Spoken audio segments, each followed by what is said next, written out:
వాళ్ళ ఆనందాలు వాళ్ళు చూసుకుంటారు. తప్పేం కాదండి. ఎవరి జీవితాలు వాళ్ళు నెమ్మదిగా ఉండటానికి ఆశపడతారు, అలా ఉండగోరతారు, దానికోసం కష్టపడతారు. అది ఎంత మాత్రం తప్పు కాదండి. ఎవరి లైఫ్ వాళ్ళు చూసుకోవడం తప్పెందుకైందండి?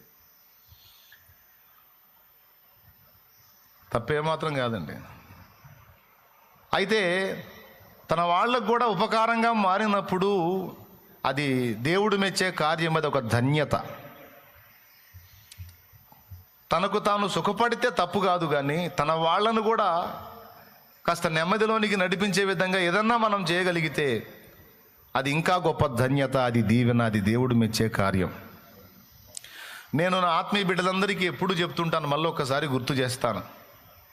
ఎప్పుడైనా నువ్వు జీవనోపాధి వెతుక్కున్నప్పుడు, నీకంటూ ఒక లైఫ్ని నువ్వు డిజైన్ చేసుకుంటున్నప్పుడు, నీకంటూ నువ్వు ఒక భవిష్యత్తును గురించి ప్రార్థన చేస్తున్నప్పుడు, కలలు కంటున్నప్పుడు ఎప్పుడు ఒక్కటి గుర్తుపెట్టుకో, నేను ఒక ఉద్యోగం సంపాదించాలి, మంచి ఇల్లు కట్టుకోవాలి, మంచి కారు కొనుక్కోవాలి, నా భార్య బిడ్డలతో నేను సుఖంగా ఉండాలి, నా ఫ్యామిలీ, నా తల్లిదండ్రులు నేను పోషించుకోవాలి, అందరినీ నేను, నా ఫ్యామిలీ మొత్తాన్ని ప్రొటెక్ట్ చేసుకోవాలి అని నువ్వు ఆశపడి నీ కొరకు ఒక ఉద్యోగాన్ని వెతుక్కోవటం, నీ కొరకు ఒక వ్యాపారాన్ని ఏర్పరచుకోవటం, ఏదో చేసుకోవటం తప్పు కాదు.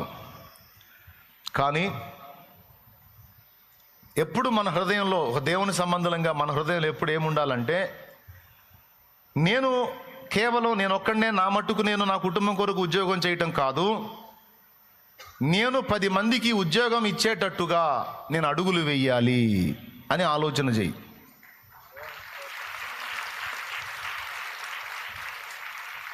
నేను నా కుటుంబం ఒక్కటే బతకడం కాదు, నేనేదన్నా ఒక స్టెప్ తీసుకుంటే నాతో పాటు 10 మంది కుటుంబాలను బతికించడానికి అవసరమైనటువంటి ఏర్పాటు నేను చేయాలి, ఆ విధమైన స్టెప్ నేను తీసుకోవాలి అనే మైండ్ కలిగి ఉండండి. అందుకోసం ప్రార్థన చేయండి. ప్రభువా, నా పొట్టకి నా కుటుంబంకి మాత్రమే కాదు, నా వల్ల 10 కుటుంబాలు బతికేటట్టు, 10 మందికి ఉపాధి దొరికేటట్టు నన్ను దీవించు ప్రభువా అని నువ్వు ప్రార్థన చేసేటప్పుడు, జాబ్ కోసం ప్రార్థన చేసేటప్పుడు ఖచ్చితంగా ఈ అంశాన్ని పెట్టుకొని ప్రార్థన చేయి. ఇప్పటికే నీకు అవకాశం దొరికి 10 మందికి ఇస్తున్నావా? 10 మందికి నీ వల్ల నెలకి 10 మంది నీ దగ్గర జీతం తీసుకునే పొజిషన్ ఉందా? అట్లయితే 100 మందికి ఇవ్వాలని ప్రార్థన చేయి.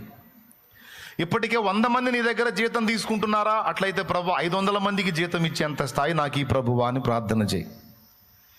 ఎప్పుడు 10 మందిని బ్రతికించాలి, 10 మంది కడుపు నింపాలి, 10 కుటుంబాలకు అంత అన్నం దొరకాలి నా వల్ల. అయ్యా, నా బతుకు, నా ఇల్లు, నా సంసారం, నా కుటుంబం మాత్రమే కాదు, 10 మంది నా వల్ల బ్రతికేటట్టు సహాయం చేయి ప్రభువా. ఇది తప్పైతే కాదుగా తండ్రి, ఇది నేరమైతే కాదుగా అయ్యా, నా పొట్టతో పాటు 10 పొట్టలు నిండేటట్టు చేయమని అడుగుతున్నా ప్రభువా. తప్పైతే క్షమించయ్యా, న్యాయమే అయితే సహాయం చేయయ్యా అని ప్రార్థన చేయండి. నువ్వు ఏ పని తలపెట్టినా సరే 10 మందికి ఉపాధి దొరికేటట్టు దృష్టిలో పెట్టుకొని చెయ్యి. 10 మంది నీ దగ్గర పని చేస్తుంటే వాళ్ళని బట్టి దేవుని మయంపరచు, కృతజ్ఞతలు చెప్పు, ఇంకా 10 మందికి దొరికేటట్టు సాయం చేయి ప్రభువా అని ప్రార్థన చేయి. దేవుణ్ణి అడిగేటప్పుడు ఎప్పుడు కూడా రాజుకు తగ్గట్టు అడగాలి. మన ముష్టి మొఖాలకు అనకూడదు, కానీ కొన్నిసార్లు మనం దేవుని ముందుకు వెళ్ళి కూడా మనం ముష్టి మొఖాలకు తగ్గట్టు అడుగుతుంటాం దేవుణ్ణి. మీరు అనలేదు, మళ్ళీ నన్ను కూడా కలుపుకున్నాను. ఎప్పుడు కూడా దేవుని ముందు పోయి కూడా మనం ముష్టి మొఖాల తగ్గట్టు అడుగుతూ ఉంటాం. కాదు, దేవుడు సర్వభూమికి రాజు. రాజు దగ్గరికి పోయినప్పుడు రాజు రేంజ్లో అడగటం నేర్చుకుందాం. దేవునికి స్తోత్రం కలుగును గాక. ఏమండి, రాజు దగ్గరకు పోయి 10 రూపాయలు అడిగామనుకో, వీడెవడరా, నేను రాజునని తెలిసి కూడా నన్ను 10 రూపాయలు అడుగుతున్నాడు అనేది ఒక రకంగా చెప్పాలంటే రాజు అవమానం ఫీల్ అవుతాడు. అట్లా కాదు అడగాల్సింది. మనం ఏ వ్యక్తి రేంజ్కి పోయినప్పుడు ఆ వ్యక్తి రేంజ్లోనే అడగాలన్నట్టు, రాజు దగ్గరికి వెళ్ళినప్పుడు, రాజాది రాజు దగ్గరికి వెళ్ళినప్పుడు ఆ రేంజ్కి తగ్గట్టు మనం దేవుణ్ణి అడగటం నేర్చుకుందాం. రాజుకు తగ్గట్టు అడగటం అంటే కేవలం నా పొట్టకు మాత్రమే ఇవ్వు అనటం కాదు, కానీ నా వలన 10 మంది బ్రతుకున్నట్లు సహాయము చెయ్యి. ప్రార్థన చేయి. కంపెనీలో జాబీ ప్రభా అని అడగొద్దు. అవసరమైతే నీకు ఇష్టమైతే నీ దయగలిగితే నేను ఒక కంపెనీ స్టార్ట్ చేసేటట్టు సాయం చేయి ప్రభువా అని అడుగు. దురాశ అనుకోవద్దు, అది రాజుగారి రేంజ్కి తగ్గట్టు అడగటం. అన్న కంపెనీ స్థాపించేంత సీన్ మనకి ఎక్కడుందన్నా, ఈ జీవితానికి అది సాధ్యం కాదని నేను అనుకుంటున్నాను అని ఎప్పుడు అనుకోవద్దు. అందుకే ముష్టిముఖాలు అంటుంది మనల్ని. దేవునికి స్తోత్రం. అర్థమైందా? ఎప్పుడు అనుకోవద్దు. ఆయన ఏ మలుపు తీసుకుంటాడో, ఏ విధంగా కార్యాలు చేస్తాడో నీకు తెలియదు సోదరా. ఇప్పుడు గొప్ప గొప్ప కంపెనీలు స్థాపించి నడుపుతున్న వాళ్ళందరూ ఒకప్పుడు మన సరికే, మన పొజిషన్లో ఉన్నోళ్లే. కానీ ఈరోజు వాళ్ళు ఉన్నత స్థితిలోకి వెళ్ళిపోయి వేల మందికి జాబులు ఇచ్చే స్థాయికి వెళ్ళిపోయారు. తెలుసా మీకు? ఒక నెలకు వచ్చి కొన్ని కోట్ల రూపాయలు వాళ్ళు ఉద్యోగస్తులకు జీతాలు ఇచ్చే స్థాయికి వెళ్ళిపోయారు. ఒకప్పుడు జీరోతో స్టార్ట్ చేసిన వాళ్ళు ఈరోజు ఆ స్థితికి ఎలా వెళ్ళారు? అలా అవకాశాలు దొరికినాయి, ఒకదానికొకటి లింక్ అయినాయి, ఆ స్థాయికి వెళ్ళిపోయారు. దేవుడిని ఎరగని అన్యజనులు ఆ స్థాయికి వెళ్ళినప్పుడు జీవం గల దేవుని ఎరిగిన నీకు దేవుడు ఆ లింకులు కలపడా, అవకాశాలు ఇవ్వడా, అనుకూలతలు కల్పించడా? ఆయనకు సమస్తము సాధ్యమే.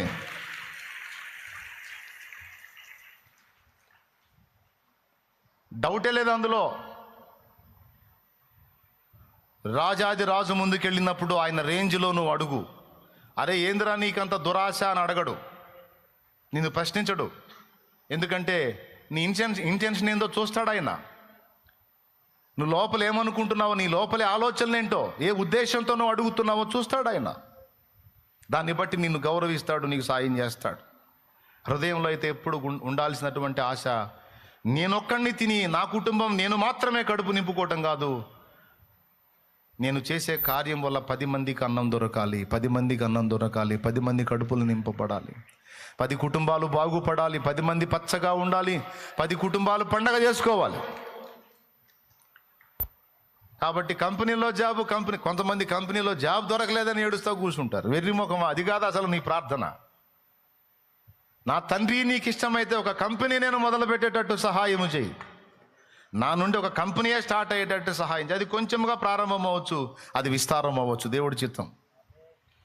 నువ్వు అడగటం తప్పు కాదుగా, కానీ మన హృదయం ఎప్పుడు కూడా ఆ విధమైన ఆలోచనలో ఉండాలి. ఆఖరికి నువ్వు వ్యవసాయం చేసినా కూడా 10 మందికి పని దొరికేటువంటి మైండ్ కలిగి ఉండాలి. ప్రభువా నాకు పెట్టుబడి నాయన 1 ఎకరం కాదు 10 ఎకరాలు వేస్తా, 10 ఎకరాల్లో 100 మందికి పని దొరికిద్ది ప్రభువా, సాయం చేయనాయన అని ప్రార్థన చేయాలి. పండేటట్టు చేయి ప్రభువా, గిట్టుబాటు ధర వచ్చేటట్టు చేయి ప్రభువా, సరైన పంట ఎంపిక చేసుకోవడానికి కూడా నాకు తెలివిని ప్రభువా. అంతకు ముందేడు పొగాకేశారు, పిచ్చ లాభాలు వచ్చినాయి. అంతకు ముందేడు తర్వాత ఏడు పొగాకేశారు, ఇప్పుడు అందరూ పెద్ద పేషం తీసుకొని తిరుగుతున్నారు. అంతకు ముందు వేసిన వాళ్ళకి ఫుల్ లాభాలు వచ్చినాయని ఏడు మొత్తం ఎక్కడ పెట్టినా పొగాకు. ఇప్పుడు రేటు రాక వానకు తడిసి ఎండకేంటి అడి తిప్పేసుకొని ఇటు తిప్పేసుకొని సరిపోయింది. అట్లా కాదు. పంట వేసేటప్పుడు కూడా ప్రార్థనాపూర్వకంగా సిద్ధపడి, దేవా నేను 10 మంది ఆహారము తిన్నట్లు ఏ పంట సముచితమో, ఏది మంచిగా ఉంటుందో నా ప్రభా నాకు తెలివినియమని ప్రార్థనలో కొంచెం కనిపెట్టుకొని కుటుంబం అంతా కలిసి ప్రార్థన చేసి, 1 ఎకరం వేసి, 1/2 ఎకరం వేసి, లేకపోతే 1.5 ఎకరం వేసి, 2 ఎకరాలు వేసి కాదు. నీకు దేవుడు పెట్టుబడి ఇస్తే 4 ఎకరాలు అనువైన పంట, పెద్ద మొత్తాల్లో కాకపోయినా ఒక మోస్తరు పెట్టుబడిలోనైనా సరే వేసి నలుగురికి పని దొరికేటట్టు, నీ కడుపు కూడా నిండేటట్టు, ఎప్పుడు వ్యవసాయం చేసినా, వ్యాపారం చేసినా, జాబ్ వెతికినా, ప్రస్తుతానికి ఏదో జాబ్ చేసుకుంటున్నావా, స్తోత్రం. అయితే అందులో తృప్తి చెందవాకు. చేసుకుంటానే ఈ జాబ్లో నా ఒక్కడి కడుపే నిండుతుంది, నేను కొద్దిగా ఇంకొక రకంగా ఇంకొక టైపు లేదని ఆలోచిస్తే ఇంకా 10 మందికి దొరికిద్దేమో అని దేవుని ముందు ప్రార్థనలో పెట్టుకొని ప్రయత్నించు. కంపెనీలో జాబ్ దొరకలేదని ఏడుస్తున్న నీ చేత దేవుడు కంపెనీ పెట్టించగలడు, దాన్ని రాణింపజేయగలడు. కాదని నువ్వు చెబుతావా? ఏ మలుపు తిప్పుతాడో, ఏ మనిషికి దయ పుట్టిస్తాడో, ఎవరికి మనల్ని నమ్మకస్తులుగా చూపిస్తాడో, ఎవరి ఎడల ఏ కార్యం చేస్తాడో దేవునికి స్తోత్రం, దేవుడే గదిలించవచ్చు. అందుకే చదువుకునే బిడ్డలకి, పనిచేసే బిడ్డలకి, వ్యాపారం చేసుకునే బిడ్డలకి అందరికీ కూడా ఈ మైండ్ 10 మందిని బ్రతికించాలి, 10 మందిని రక్షించాలి, 10 మందిని పోషించాలి అని తన గురించి మాత్రమే గాక ఇతరులను గురించి ఆలోచించేటువంటి ధోరణి కలిగి ఉండాలనేది నా అభిప్రాయం. అండ్ దేవుని మనసు కూడా అదే. ఇది కరెక్టే అన్నోళ్ళు చేతులు ఎత్తండి. న్యాయమైన ప్రార్థన చేయొచ్చు అన్నోళ్ళు దేవునికి స్తోత్రం. ఆ జూమ్లో ఉన్నోళ్ళు కూడా చేతులు ఎత్తండి. లైవ్లో జూమ్లో ఉన్న రైట్ కనపడుతున్నారు, నాకు చాలా సంతోషం. తప్పకుండా నీ పిల్లల కోసం కూడా ఆ ప్రార్థనే చేయి. నా పిల్లలు అయినా ఈరోజు జాబ్ చేస్తున్నారు, నా పిల్లలు కూడా 10 మందికి అన్నం పెట్టేవాళ్ళు కావాలి, 10 మందికి ఉపాధి ఇచ్చేవాళ్ళు కావాలి ప్రభువా. నా దేశం భయంకరమైన ప్రతికూలతల్లో ఉంది, నా రాష్ట్రము ప్రతికూలతల్లో ఉంది. మాలో చైతన్యం కలగాలి నాయన. యువతకు ఉపాధి అవకాశాలు రావాలి ప్రభువా. చాలా వరకు నిరుద్యోగ సమస్య ఉంది. ఇప్పుడు సాఫ్ట్వేర్ ఫీల్డ్ కూడా ఎఫెక్ట్ కాబోతుంది. ఏఐ వచ్చింది, ఆర్టిఫిషియల్ ఇంటెలిజెన్సీ. దాని వలన ఇప్పుడు రాబోతున్నటువంటి 5 సంవత్సరాల్లో కొంచెం ఎఫెక్ట్ అవ్వబోతుంది. ఇప్పటికే 70,000 ఉద్యోగం, నేను చూశాను, 70,000 సాఫ్ట్వేర్ ఉద్యోగాలు బ్రేక్ చేశారంట. ఇంకేదన్నా ఇంకోటి కనపడుతుందా అంటే అందరికీ కనపడుతుంది అదొక్కటే, ఇంక వేరే ప్రత్యామ్నాయం ఏం కనపడట్లా. కానీ ఇంకా వేరే విషయాలు, వేరే ఫీల్డ్స్ కూడా అభివృద్ధి చెందాలి. మన వాళ్ళు ఇంకా మెచ్యూర్డ్గా ఆలోచించాలి, ఇంకా అభివృద్ధి జరగాలి. దానికోసం ఖచ్చితంగా ప్రార్థన చేయండి. చేసి నేను చెప్పినట్టుగా దేవునికి మొరపెట్టండి. భయపడకండి, ఏం కాదు.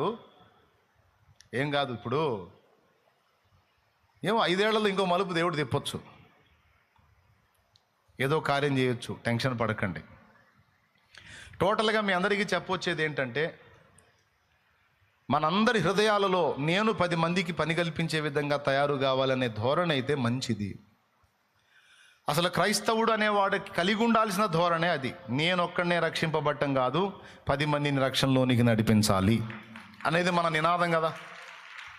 నేనొక్కడిని నా నిత్య జీవానికి వెళ్ళటం కాదు, నేనొక్కడిని నరకం తప్పించుకోవటం కాదు, 10 మందిని తప్పించాలి, 10 మందిని నిత్య జీవానికి చేర్చాలి అనేది కదా మన భారం.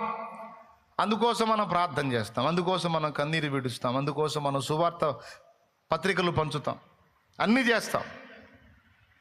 మన టైముని, కష్టాన్ని, ధనాన్ని అన్నిటినీ వెచ్చించి 10 ఆత్మల్ని రక్షించాలని తపన పడతాం మనం. అది ఒక క్రైస్తవుడి యథార్థమైన హృదయం, మంచి హృదయం, దేవుని మనసు. అది ఎవరి మనసు? దేవుని మనసు. తన కోసం తను బ్రతకటం కాకుండా 10 మంది కోసం బ్రతకటం అనేది. నేను అంటున్నాను, ఆత్మ సంబంధమైన విషయాలే కాదు, భౌతికంగా కూడా క్రైస్తవుడు అలానే ఉండాలి.